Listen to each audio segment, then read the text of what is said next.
Muito bem, hoje eu vou te entregar as últimas 3 chaves para te ajudar a controlar a ansiedade. Eu quero muito que você fique comigo até o final desse vídeo, porque nós vamos aqui ter um momento de oração e também a leitura do livro Da Pressão ao Propósito.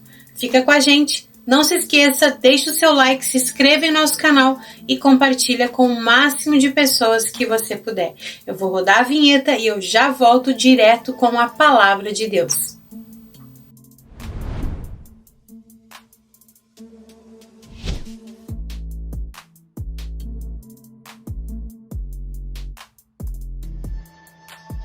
Nós temos falado durante esses dias aqui no nosso canal sobre a ansiedade. Ansiedade que é um mal que muitas vezes aflige as pessoas, deixa as pessoas muitas vezes sem direção. E algo comum também é que após uma crise de ansiedade, a pessoa se sinta culpada. A pessoa pense que ela vai acabar perdendo a família, ou perdendo o esposo, né? Perdendo o casamento, a esposa, os filhos. Por quê? Porque ela tem medo de que nessa relação o outro canse, de ter que estar sempre ali sendo esse apoio, quando na verdade a gente, quando tem alguém do nosso lado que entende o que a gente está passando, acaba então nos ajudando e não nos culpando, porque a pessoa entende. Mas muitas vezes não é isso que acontece.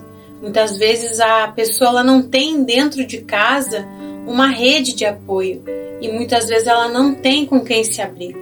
E algo que nós devemos levar muito em consideração é que a ansiedade ela antecede uma depressão. Então eu quero dizer para você que nós estamos preparando, né, o Talitá Comi, que nós queremos que você que sabe que precisa, você que entende que precisa dessa rede de apoio, possa estar participando também, tá certo? A gente pede até que você esteja orando pela nossa vida, cobrindo a nossa casa, orando também para que Deus nos dê sabedoria, direcionamento e que Deus nos leve a alcançar as mulheres que de fato precisam. Para quem vai ser a mentoria Talitá Comi? Vai ser para mulheres que sofrem de ansiedade, depressão, síndrome do pânico, que precisam curar os traumas do passado, da infância, os traumas de relacionamentos, casamento que não deu certo. E às vezes a pessoa tá num casamento, mas ela ainda tá ali porque ela não quer dar um mau testemunho, então ela tá sofrendo. E tudo isso ela guarda dentro dela. E isso faz com que ela acabe trazendo isso de forma na sua saúde. Ela fica doente, ela fica ruim do estômago, ela não dorme, e tudo isso são características da ansiedade, da depressão. São essas mulheres que nós queremos ajudar, mas principalmente as mulheres cristãs. Por quê, Paty? Porque as mulheres cristãs muitas vezes não têm para quem se abrir. A gente tem o exemplo de Ana, que quando ela foi falar pro marido, o marido disse: não sou eu melhor que 10 filhos? Tipo, já não tá bom? Já não é suficiente? Quando ela foi falar com Deus no templo, Eli acha que ela está bêbada e fala: até quando você vai ficar embriagada? Então ela não tinha o apoio do esposo, não tinha o apoio do sacerdote, ela não tinha o apoio de ninguém. E ela estava enfrentando a depressão pelo fato de não poder ter filhos. Então, essa mulher cristã que tem a fé em Deus, muitas vezes não tem com quem se abrir.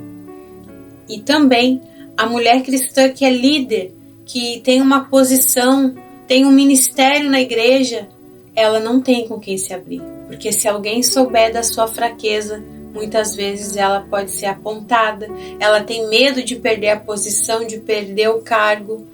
Então ela não se abre. A esposa do pastor, a pastora, muitas vezes ela não tem também com quem se abrir. Ela é aquela que escuta todo mundo, mas quando ela precisa, ela só tem realmente que se abrir com Deus. Claro, a gente sabe que se abrir com Deus é o principal, mas muitas vezes a gente precisa de alguém que diga ali, ó, eu tô contigo, você vai vencer, você vai passar. assim como um dia eu precisei. Então é por isso que Deus tem falado tão forte ao meu coração que existem muitas meninas, mulheres de Deus que precisam ouvir: menina, levanta-te, como a filha de Jairo.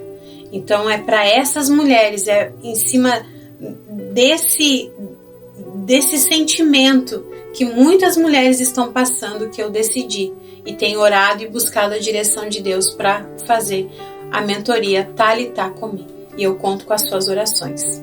Amém? Vamos aqui então às 3 últimas chaves que vão te ajudar a vencer a ansiedade. Gente, eu coloquei no nosso Instagram, se você não nos segue lá, é oficial MDE _, tá? Vai ficar aparecendo aqui embaixo, né? O nosso Insta para você seguir. Sobre como as pessoas se sentem, né? Alguns sintomas, alguns hábitos comuns de quem está ansioso, ansiosa. Sentir-se constantemente preocupado ou tenso, mesmo sem ter motivo aparente. Ter dificuldade de relaxar ou dormir. Você vai ouvindo aí, vai dizendo se é assim ou não, né? Ter pensamentos negativos recorrentes, algo ruim vai acontecer algo ruim. Sentir-se cansado, sem energia o tempo todo. Ter sintomas físicos como dores de cabeça, náusea, tremores, sudorese. Se você está passando por alguma dessas coisas, é hora de você dar a devida atenção. A ansiedade, ela tem tratamento e você pode sim se curar, né? Se curar, se tratar e ter a solução do seu problema. Então, a quinta chave que eu quero entregar para você hoje é o seguinte: entenda, nós não controlamos tudo. Olha aí para você mesma no espelho, né? E diga: você não controla tudo. Você não tem o poder de controlar tudo. E muitas vezes nós queremos controlar tudo. A vida do marido, a vida dos filhos, nós queremos ter a casa perfeita, nós queremos ter o trabalho, tudo ok. E aí muitas vezes a gente, na nossa própria cabeça, não tem ninguém nos cobrando, não tem ninguém falando, mas a gente se cobra. A gente estabelece metas que a gente sabe que não vai conseguir cumprir. E aí a gente fica se cobrando: eu tenho isso para fazer, eu tenho isso para fazer, eu tenho isso para fazer. E aí você quer ter o controle, né? Eu preciso saber onde meu marido tá. Eu preciso saber o que ele tá fazendo, com quem que ele tá falando. E aí ele tá online no WhatsApp. Meu Deus, ele tá online, o que que ele tá fazendo? Isso é querer controlar tudo. Isso é querer ter o controle de tudo. Nós não controlamos tudo ao nosso redor. Eu costumo brincar que a maior prova que eu e você não podemos controlar nada tá aqui na nossa cabeça, aqui ó, o nosso cabelo. Às vezes a gente lava ele e pensa: eu vou fazer uma escova, vou fazer um tratamento, ele vai ficar maravilhoso. Aí você termina e ele não ficou nada daquilo que você queria, né? Você se arruma toda, sai, pega uma chuva, ele já se arma. Acontece isso com você? Conta aí pra mim nos comentários. Comigo acontece. Eu não tenho controle nem do meu cabelo, que dirá dos meus filhos, do meu marido, do meu dia, do que vai acontecer. Eu posso me programar, óbvio, eu tenho que me programar, eu tenho que criar ali uma rotina, mas pode acontecer coisas que vão fugir do meu controle. E eu tenho que ficar bem com isso, tranquilo, tudo bem, hoje não deu, amanhã dá, entendeu? Se hoje não deu, amanhã você acorda e tenta novamente. Agora, o que você não pode é se cobrar por isso, sabe? É se cobrar, é pensar: não, mas eu perdi o controle dessa situação. Isso faz com que a gente se torne mais preocupado. E hoje, com a era digital, talvez o seu WhatsApp estão sempre ali te solicitando, tem momentos que você tem que desligar, né? Desligar, não atender, porque você precisa descansar. Então, é importante você entender: as coisas elas vão fugir às vezes do teu controle, e isso está tudo bem. Tudo bem. Você tem que entender que se você resolver decidir entregar o controle da sua vida nas mãos de Deus, Deus está aqui, toma, eu não quero mais ter o controle da igreja, eu não quero mais ter o controle do meu marido, eu não quero mais ter o controle do casamento, eu não quero mais ter o controle da vida dos filhos, eu não quero mais ter o controle de nada, eu entrego nas tuas mãos e confiar. Eu falei isso no devocional de quarta. Entregar, confiar que Deus vai cuidar para você e Ele vai cuidar mesmo, porque tem lugares que a gente não pode estar, tem situações que o seu filho vai passar, como na escola, por exemplo, que hoje infelizmente não é mais seguro como quando a gente era criança, né? Você tem que confiar em Deus, senão você vai viver preocupada, ansiosa, pensando, meu Deus, vai acontecer alguma coisa lá e eu não vou estar lá para proteger. Você tem que entender que as suas orações, elas alcançam o seu filho, elas alcançam os seus netos, elas alcançam o seu marido nos lugares que você não pode estar.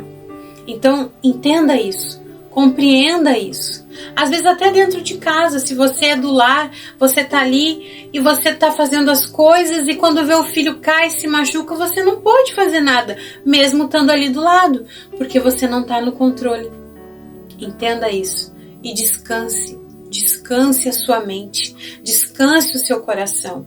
Entenda que Deus é poderoso. A Bíblia diz em Mateus 6:27, quem de vós, por mais que se preocupe, pode acrescentar 1 hora que seja a sua vida? Nós não podemos acrescentar nem 1 hora na nossa vida, que dirá na vida dos outros. Então, procure descansar, entregar nas mãos de Deus. Entrega o controle nas mãos de Deus, porque Ele sim pode mudar todas as coisas. E em 6º lugar, fique em paz. A Bíblia fala em Filipenses 4, do versículo 6 ao 7, não andeis ansiosos por coisa alguma, por nada, mas em tudo, pela oração, pela súplica, com ações de graças, com gratidão, apresente seus pedidos a Deus. E a paz de Deus, que excede todo entendimento, guardará o coração e a mente de vocês, em Cristo Jesus. Então, você precisa guardar o seu coração e a sua mente em Cristo Jesus, e a paz de Deus virá. A paz que excede o entendimento, né? A preocupação excessiva com as coisas do futuro, a ansiedade, tudo isso faz com que você não viva a paz de Deus. Só que a resposta para esse problema está nas orações, né? O que sucede à oração é a paz. Após você orar, você sente paz. A gente tem feito aqui o estudo Orações Respondidas, né? E quando você entende o que as pessoas faziam no passado, elas oravam e elas tinham paz, elas tinham convicção, elas sabiam o que elas tinham que fazer depois. E isso não mudou, isso continua da mesma forma. Então, tendo essa tranquilidade no coração, o sentimento de que tudo está sob o controle, mas não sobre o seu controle, sobre o controle de Deus, você pode ficar em paz, você pode descansar, né? E em 7º lugar, Paty, a 7ª chave é: pense no fim de tudo. Jesus, ele inaugurou o fim de todas as coisas. Agora, apenas esperaremos o seu retorno. Quando Jesus retornar, nós viveremos num reino de paz, felicidade, harmonia, prazer. Lá não vai haver dor, lá não vai haver angústia, lá não vai haver ansiedade, maldade. A boa notícia é que nós não estamos sozinhos até Jesus voltar. Na verdade, Ele já está conosco, nos ajudando. Então, se você for ler o Antigo Testamento, se você for ler a história de Samuel, de Ana, a história daquele povo, a história de Davi, eles tinham só a Arca da Aliança, que representava a presença de Deus. Às vezes Deus falava com o profeta e o profeta vinha e falava com eles. Às vezes Deus ficava em silêncio e eles continuavam crendo, eles continuavam lutando, eles continuavam ali servindo a Deus de todo o coração. Eu e você hoje, nós temos acesso à palavra de Deus, a livros, a vídeos no YouTube, a pregações, ao pastor que se você ligar vai te atender. Nós temos o Espírito Santo, né? Que é o nosso advogado, que intercede por nós, porque nós não sabemos orar como convém, a Bíblia diz. E nós temos Jesus que prometeu estar conosco até, né, que ele venha. Então você não está sozinho. Imagina, aquele povo enfrentava tudo isso, né? E continuava crendo. Por que eu e você não podemos ser fortes também? Nós podemos, nós vamos conseguir vencer. A Bíblia diz em Mateus 28:20, eu estarei sempre com vocês até o fim dos tempos. Você não está sozinho. O Senhor está com você. Então pense que até o fim dos tempos você tem alguém com você. Não há por que se preocupar, não há por que viver angustiado, sabe? Com palpitações, sofrendo de insônia, porque você tem um Deus que te ajuda. E com a ajuda de Deus, você pode sim controlar a ansiedade. Quando a Bíblia fala sobre ansiedade, ela não está só se referindo ao quadro, né, dessa psicologia moderna de hoje, mas há um estado de grande preocupação com o futuro e com as coisas ao seu redor.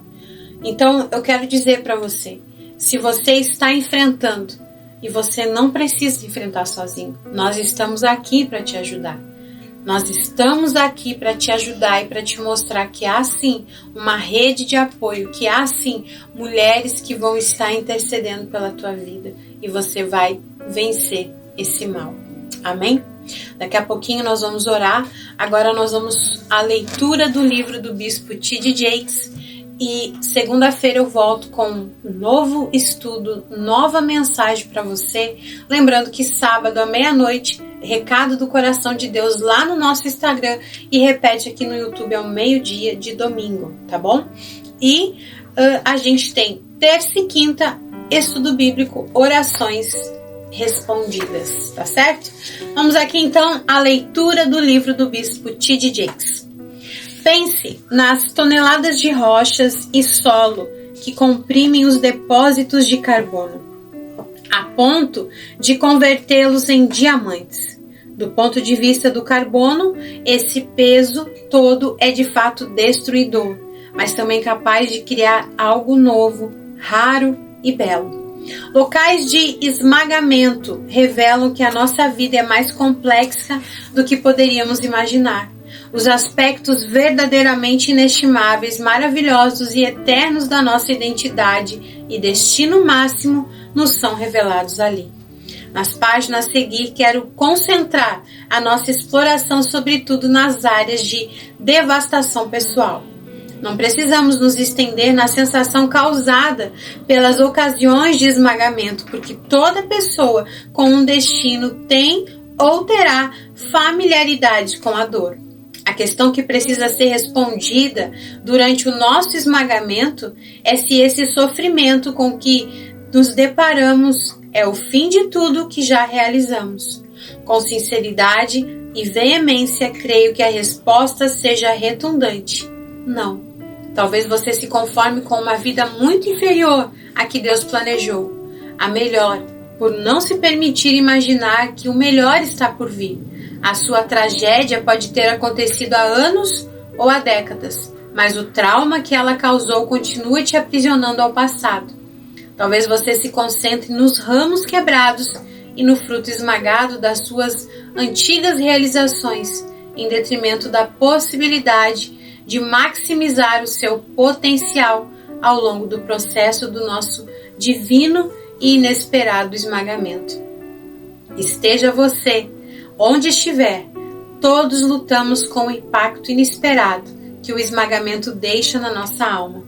É provável que você já tenha feito algumas dessas perguntas, mas quero incentivá-lo a cavar mais fundo e refletir nelas agora. Enquanto seguimos analisando de que maneira esse período pode indicar o seu propósito, aquele para qual você está sendo cultivado, podado e nutrido nesse exato momento. À medida que você avançar nesse livro, indague-se: Pode haver santidade em meu sofrimento? Será que os meus piores momentos podem de fato se converter em mais que segredos vergonhosos dos meus erros passados? E se eu conseguisse enxergar minha vida como Deus a vê? E se os meus melhores momentos guardarem por mim mais à frente? Meu amigo, estou convencido de que Deus pode usar o peso que lhe esmaga a alma agora mesmo para criar o produto mais seleto que Ele tem para oferecer, se você assim o permitir. Esmagamento não é o fim. Reflita sobre como você se sentiu em um período de esmagamento e que perguntas você fez a você mesmo e que emoções você experimentou. E eu encerro aqui dizendo para você novamente, o esmagamento não é o fim. E eu volto segunda-feira falando sobre a espera. Amém? Prepare teu coração, teu copo com água e vamos aqui falar com Deus. Senhor, meu Deus e meu Pai, Senhor, eu te peço, Deus, que o Senhor venha tocar, Senhor, nessa pessoa, nesta mulher, Pai, que talvez está enfrentando a ansiedade. Ela tem passado por momentos difíceis, Pai. Deus, eu te peço que o Senhor toque nesse coração, toque nessa vida, Pai, e que ela possa, Deus, confiar em Ti, entregar o controle nas Tuas mãos, Pai, descansar no Senhor para que ela tenha paz, Pai, e que ela sempre se lembre que o Senhor está com ela até o fim, Pai. Deus, eu te peço que a gente possa entender o propósito de todas as coisas na nossa vida, até a pressão, até o esmagamento, Pai. Deus, eu entrego cada vida a Ti, abençoa o copo com água e quando essa pessoa beber, que ela seja abençoada, fortalecida pelo Senhor. É o que eu te peço e te agradeço em nome do Pai, do Filho e do Espírito Santo. Respira bem fundo e diga amém e graças a Deus. Amém? Que Deus abençoe você, sua casa, sua família e se essa palavra te abençoou de alguma forma, compartilha com outras pessoas. Seja esse instrumento de Deus que vai abençoar outras vidas e até nesse sábado com o recado do coração de Deus. Se você quer uma promessa, deixe o seu nome aqui no comentário e envie para mim no WhatsApp. Deus abençoe.